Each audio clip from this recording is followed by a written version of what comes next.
Como é que tu enxerga biomecânica, esporte de alto rendimento, aplicação na academia e esses mágicos da biomecânica que vão fazer aquelas imagens cheias de setinha e ângulozinho e coisinha. Como é, o Fernando começou a rir. Alquimistas. Os alquimistas da biomecânica. Contigo. A biomecânica, ela dá...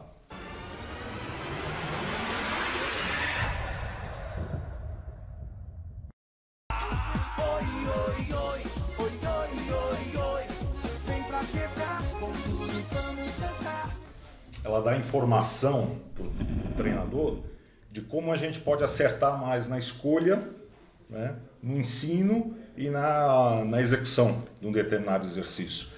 Então é através das respostas que a biomecânica nos dá que a gente escolhe o melhor exercício, o exercício mais eficiente, o exercício que vai dar mais resultado, minimizando ou quase que zerando os problemas, né, as lesões que esse exercício poderia dar. Então, no alto rendimento, né, para escolher um exercício que vai ter não gosto muito dessa expressão, mas ela é simples, usual, transferência, né, para o esporte, para um ganho de esporte, a gente tem que saber o quanto de força ele produz no exercício competitivo, né, ou no esporte, para a gente tentar reproduzir isso no exercício de treinamento. O ângulo que é feito, essa força, a direção que é feito essa força, né, o tipo de contração. Então tudo isso, né, essas respostas fazem com que a gente escolha melhor o exercício que vai dar mais resultado. Então é menos gasto energético, né, a gente usa menos exercícios, usa aquele que realmente tem aquelas características, o que precisa, que vai dar resultado. E no caso do aluno normal, de academia, é de resultado também, mas muito em cima também de trabalhar em cima das limitações que eles têm. Eles têm mais limitações, né, normalmente. Então é um problema postural, mais encurtamentos, mais coisas que podem... Então a gente escolhe aquele exercício com essas informações, a gente sabe como ensinar e passar esse exercício para que não atrapalhe aquela limitação, não desenvolva um problema, uma lesão, né, naquela limitação que o aluno tem. Isso que o Ricardo acabou de falar é aquilo que tu não entendeu na disciplina de treinamento que é chamada de especificidade. É exatamente isso. É você analisar o movimento, a resposta energética, a cinemática, a biomecânica específica do movimento que tu tens interesse em melhorar. Isso é a especificidade, que muitas vezes os treinadores modernos, né, os pregadores de algumas informações, esquecem ou interpretam de maneira errada. Eu já vi algumas coisas, algumas discussões aí, como por exemplo, corrigir a postura, o movimento de um atleta de alto rendimento, por exemplo. Você pegar um cara que ele tem, sei lá, 20 anos de carreira esportiva, ele está extremamente adaptado àquele movimento, àquela maneira de fazer, e aí chega o cara e critica, não, porque não é assim que corre, não é assim. E aí uma fala muito do Ricardo, que é assim, não é assim que corre, mas está trazendo resultado, ele venceu a prova, o que interessa? É correr bonito ou trazer o resultado? Ou a medalha. Que é um discurso... No esporte é medalha. É um discurso muito do Verkhoshansky, da Rússia de forma geral, né? De qualquer treinador, de qualquer... Do Egger também, Vou fazer um parênteses francês. com esse lance da especificidade. Um tempo atrás eu estava fazendo disciplinas no IOT, né, no Instituto de Ortopedia e Traumatologia da USP, e um dos médicos lá, o doutor, né, tem doutorado. Tem doutorado, ele é médico com doutorado. Médico com doutorado. Porque doutor é quem tem doutorado, né? Então a gente faz esse adendo. É claro, né, tem que ter uma... Então ele falou o seguinte, olha, tinha uma indivídua...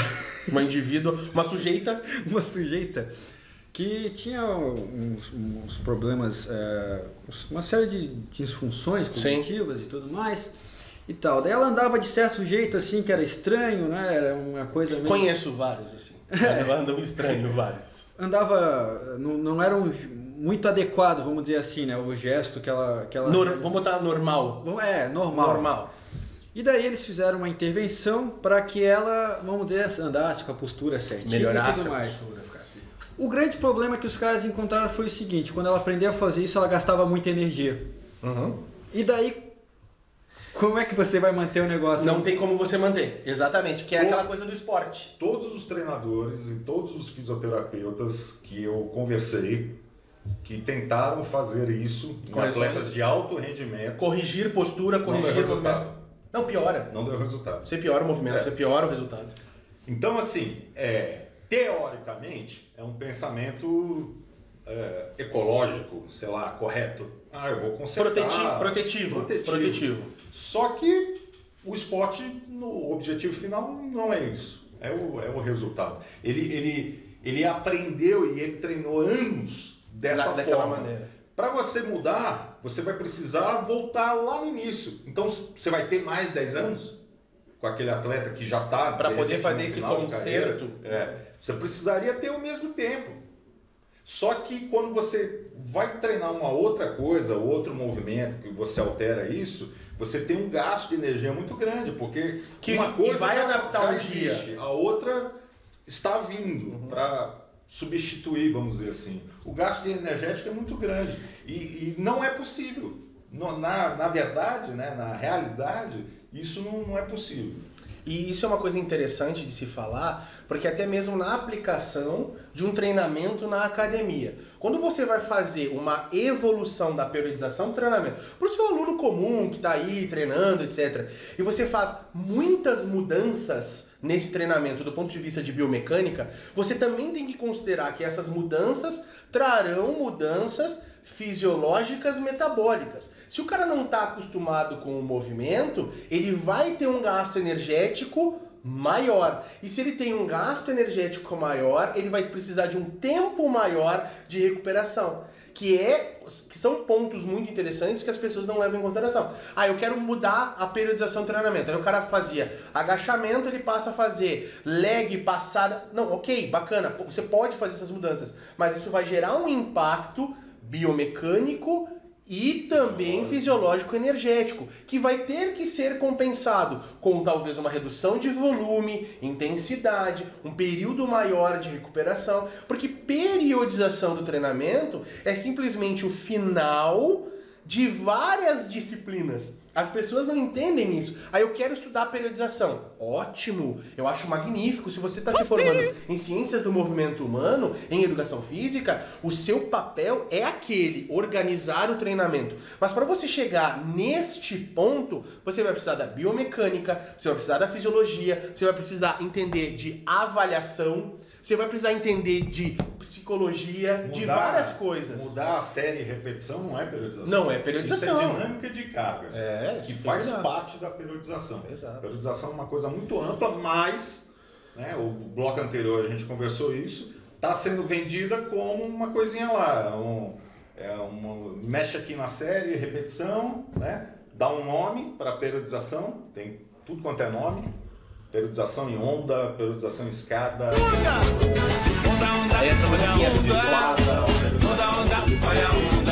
Tem vários nomes, né? Mas não é o que realmente é periodização. Periodização a essência da coisa, né? É a essência, é o todo. É o todo. Daí vem a biomecânica, vem a psicologia, vem a fisiologia, vem a pedagogia, estatística, matemática. Que é extremamente importante. Hoje a gente tem um problema assim, gigante do ponto de vista de desenvolvimento de esporte de alto rendimento. Nós não temos mais as escolas de formação. E assim, escola de formação não é colocar a criança para sofrer, treinar, correr. Não, é ensinar, desenvolver de maneira motora aquela criança. Cultura do movimento, a cultura do movimento.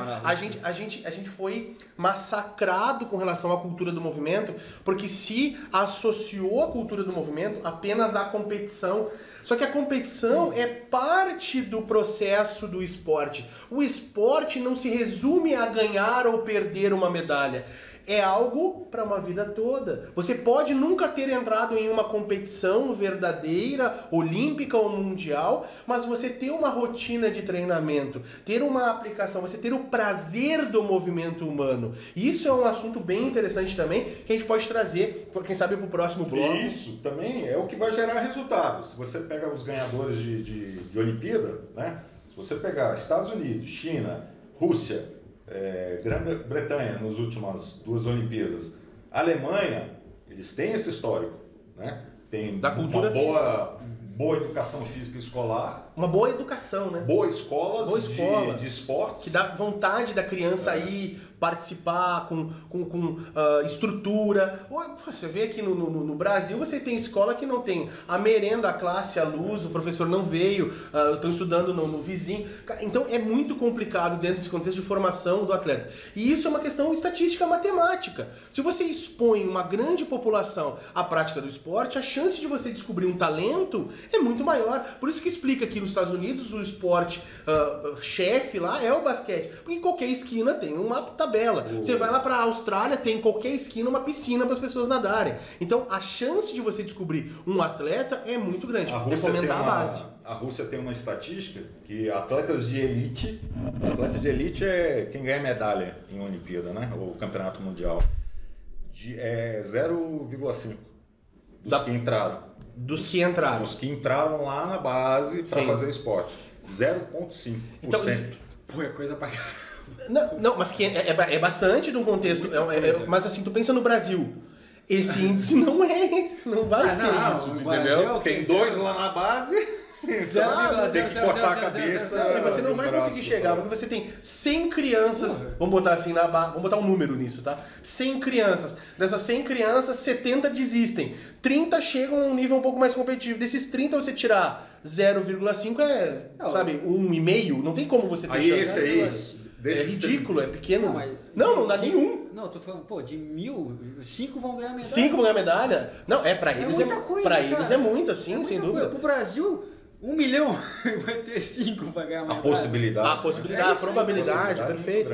Mas aí entra pouco lá na base, poucos fazem esporte. E quando entra o trabalho não é legal? Até porque o esporte... foi mal visto dentro da educação física brasileira nos últimos anos. Isso é uma discussão política social interessante. A educação física escolar é para sociabilizar. Não é. É para ensinar esporte. É para o moleque se movimentar, se mexer. É outro objetivo. Claro que isso vai gerar sociabilização. Mas você não joga basquete sozinho. É da escola como você não joga futebol sozinho. Você a sociedade tem o processo. Não adianta querer sociabilizar o garoto na educação física escolar e na volta para casa ele é assaltado e toma um tiro de bala perdida lá no Rio de Janeiro. No Brasil, não é nem no Rio de Janeiro, é Brasil. Então, isso aí é besteira e atrapalhou muito isso. Né? Uma das coisas que atrapalhou foi isso. Então, entra pouco. Tem poucas crianças que começam o esporte. Aí, elas vão para um alto rendimento, sem uma alimentação adequada, sem um aporte calórico adequado. E treinamento é energia, é gasto calórico, não tem. Gasto calórico que a gente... É uma brincadeira de investimento. Você investe em energia para ter resultado. Eu vi isso agora em seleção brasileira. Os caras não comerem suficientemente para fazer o treinamento. Seleção brasileira de um determinado esporte. E aí os treinadores querem fazer o quê? Aí os treinadores, eu até entendo a cabeça deles, mas eles querem acelerar o processo para dar resultado. É aquela coisa da gente estudar. Eu quero aprender a periodizar. Vamos estruturando. É aquilo que o Fernando falou no primeiro vídeo. Você não constrói a casa pelo telhado. O cara quer começar a treinar, mas o garoto não tem nem a técnica trabalhada ainda. Não sabe nem fazer o exercício competitivo. O cara não tem nem luz na Aí você já começa a treinar, por exemplo, força. Posso fazer um paralelo com que eu acho que encaixa muito bem aqui? Além desses problemas enumerados, você aqui no Brasil não tem uma coisa que lá fora tem, Rússia ou Estados Unidos tem. Você tem lá pessoas, porque você pode saber tudo das coisas, né, das ciências para poder aplicar na prática, Mas se você não tiver a prática, a vivência daquilo ali, você não vai saber. Então lá, se você tem um cara, um treinador, um cara que já vem das O cara antigas, levantou o peso, o cara fez a coisa. o cara que já vem das antigas, o cara já te dá os caminhos, e o processo vai fluindo igual água. Uma fluidez melhor. Aqui o que é? É um isolado aqui, o outro ali e tal, não se tem uma comunicação difícil. Existe né? uma política muito grande dentro dessas instituições de forma geral, onde que você vê pessoas dentro de determinados esportes e federações que não têm o conteúdo técnico para exercer aquele cargo, porque o cara está exercendo um cargo de indicação política ou de alguma outra coisa, e aí você não tem como parar e repensar o sistema como um todo. Você não tem como fazer uma política de base. A gente trabalha no Brasil com uma política da não continuidade para tudo. A cada 4 anos muda o governo, muda-se os projetos. As pessoas têm um problema gigantesco que é, se foi feito pelo Ricardo ou foi feito pelo Fernando, não me serve. Não! Se foi bem feito pelo Ricardo e foi bem feito pelo Fernando, eu dou continuidade ao trabalho. Lá na Rússia, a política de esporte é uma política de Estado, não de governo. Sim. Então, sim, uma lei federal, sim. a última que independente tem mais recente, do governo que estiver. de 2007, é do Putin. Mas se o Putin sair, a continua. lei continua. Exato. Nada é mudado. E lá na Rússia, você tocou nesse assunto aí, da experiência, né? Que o profissional tem. Todos os professores, quando se apresentaram lá pra gente, eles sempre... Na especialização que você foi fazer lá. Eles eram atletas de alguma modalidade esportiva. Normalmente a modalidade que eles se especializam depois. Alguns foram de alto rendimento, alguns, não todos, alto rendimento. Depois treinaram atletas, aí depois viraram cientistas e depois viram professores lá da universidade. Então é uma coisa Fizeram assim, um trabalho de continuidade. Fantástico. A história do Verkhoshansky, né? Um pouco, mas ok. O Verkhoshansky era um atleta, não foi um atleta tão bom, mas era atleta de atletismo, de provas de velocidade e provas de salto, né?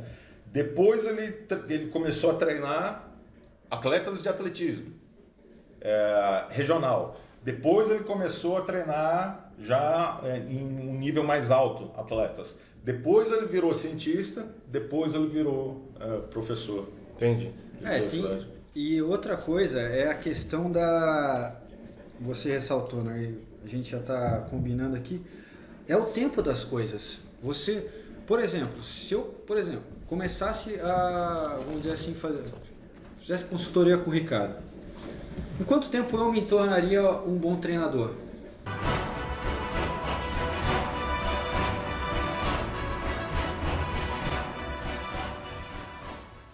Provavelmente quando tivesse uns 39, 40 anos, quando eu passasse 14 anos com o cara, aprendendo com o cara, vendo como é que funciona. Por quê? Porque o cara tem muito mais a ensinar, porque o cara já viveu aquele negócio, ele já sabe como é que funciona a prática. Então essas coisas levam tempo. Não dá para botar ali uma galera, às vezes, que é muito jovem para falar de treinamento, quando não se tem essa estrutura prática assim dos caras que vêm antes. Porque os caras que vêm antes, eles têm essa coisa, eles têm a prática da coisa para te ensinar. É uma coisa que se faz no quartel, né? Antiguidade é posto, né? Antiguidade é posto, você tem uma vivência, uma bagagem que pode ser transformada. O cara errou, o cara acertou. Sim, dentro desse contexto, claro que sim. Tem que aprender com essas coisas. Ó, eu vou dar um exemplo bem interessante, eu acho que entra um pouco de história também, né? Todo mundo sabe Napoleão, né, que perdeu a batalha de Waterloo.